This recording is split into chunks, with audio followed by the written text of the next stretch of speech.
used his branch line for many years and knows it very well.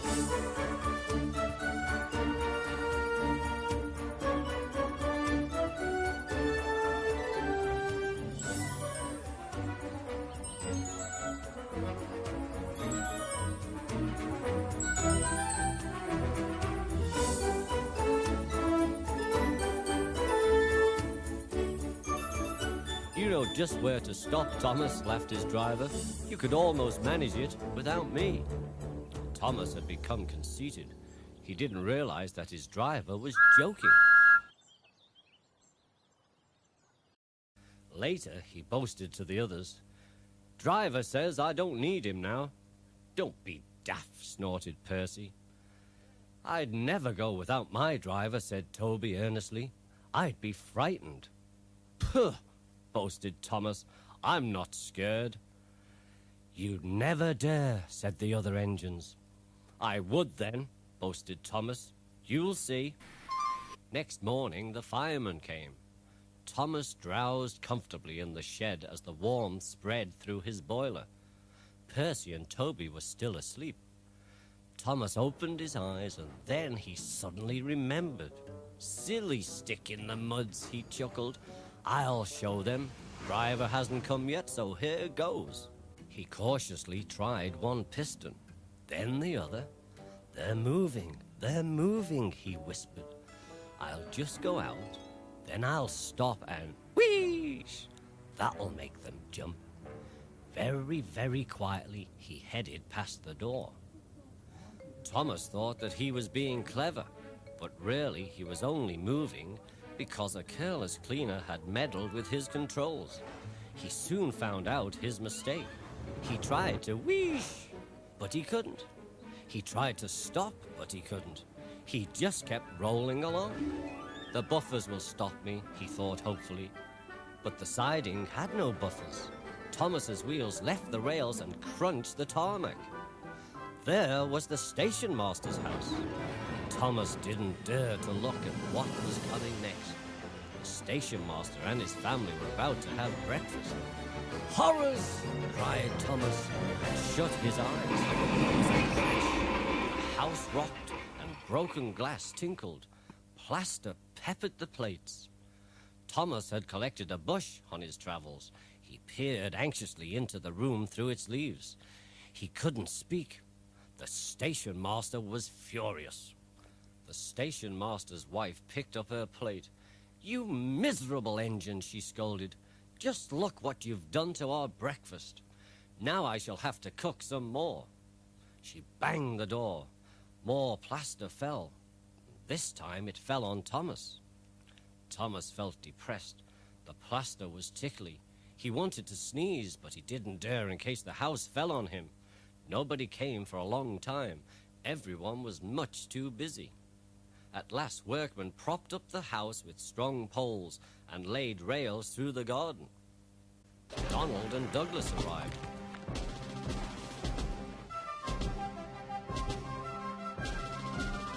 "Do not fetch yourself, Thomas. We'll soon have you back on the rails," they laughed.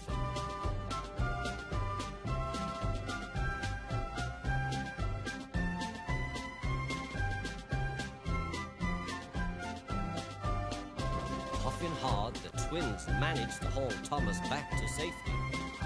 Bits of fencing, the bush, and a broken window frame festooned Thomas's front, which was badly twisted. He looked very funny. The twins laughed and left him. Thomas was in disgrace, but there was worse to come. "You are a very naughty engine," came a voice. "I know, sir," said Thomas. "I'm sorry, sir." Thomas's voice was muffled behind his bush. "You must go to the works and have your front end mended. It will be a long job," said the Fat Controller. "Yes, sir," faltered Thomas. "Meanwhile, a diesel rail car called Daisy will do your work." Diesel, sir? Daisy, sir?" Thomas spluttered. "Yes, Thomas," said the Fat Controller. "Diesels always stay in their sheds till they are wanted. Diesels never gallivant off to breakfast in station masters' houses." The Fat Controller turned on his heels and sternly walked away. Now Percy and Toby were worried. The Fat Controller was waiting for them with important news. "Here," he said, "is Daisy, the diesel railcar, who has come to help while Thomas is, indisposed."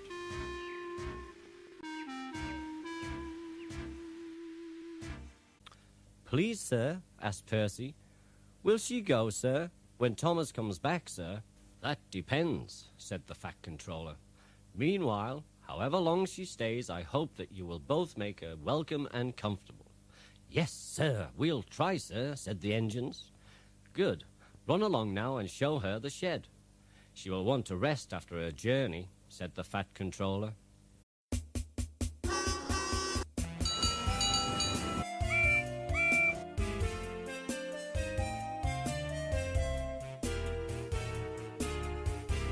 Daisy was hard to please.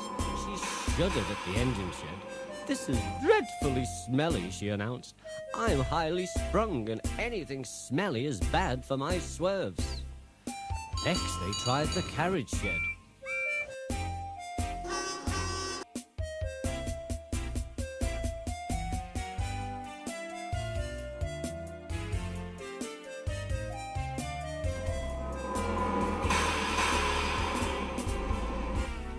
"This is better," said Daisy, "but whatever is that rubbish?" The rubbish turned out to be Annie, Clarabelle, and Henrietta, who were most offended. "We won't stay here to be insulted," they fumed. Percy and Toby had to take them away and spend half the night soothing their hurt feelings.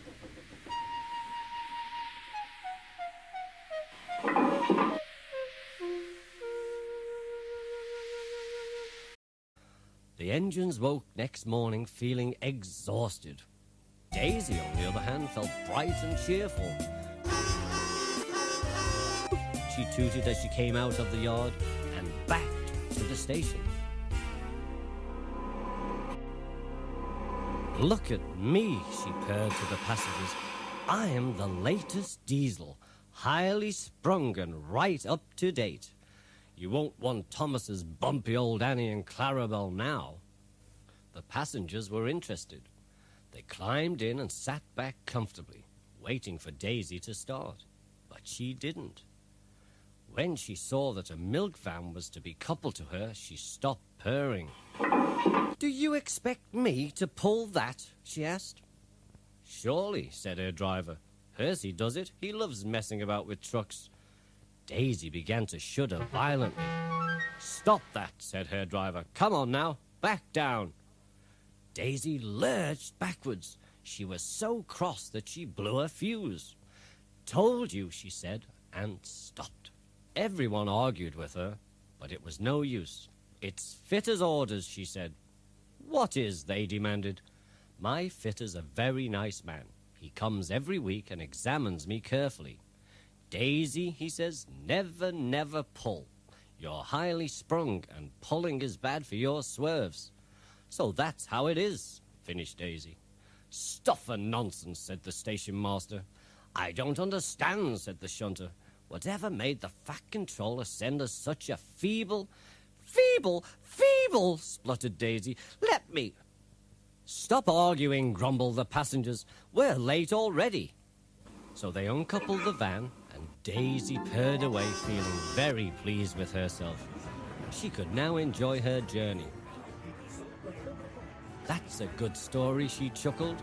"I'll do just what work I choose and no more." But she said it to herself.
Toby brought Henrietta to the station where Percy was shunting.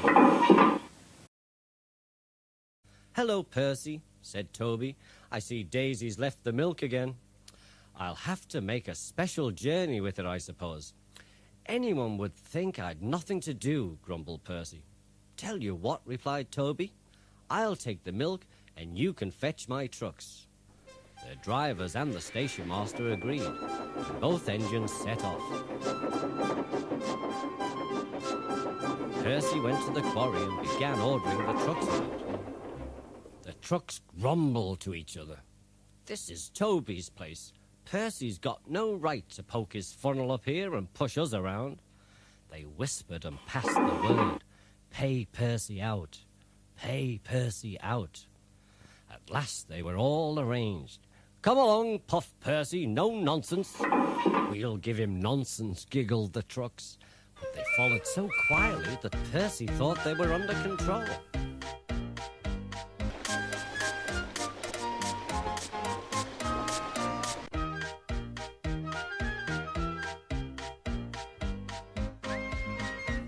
Suddenly he saw a notice ahead. "All trains stop to pin down brakes." "Beep, beep," whistled Percy. "Brakes, guard, please." Before he could check them, the truck surged forward. "Help, help," whistled Percy. The man on duty at the crossing rushed to warn the traffic with his red flag, but he was too late to switch Percy to the runaway siding. Frantically trying to grip the rails, Percy slid into the yard. The brake van of some truck stood in his way. "Peep, peep, look out," he whistled. His driver and fireman jumped clear. Percy whistled and there was a splintering crash.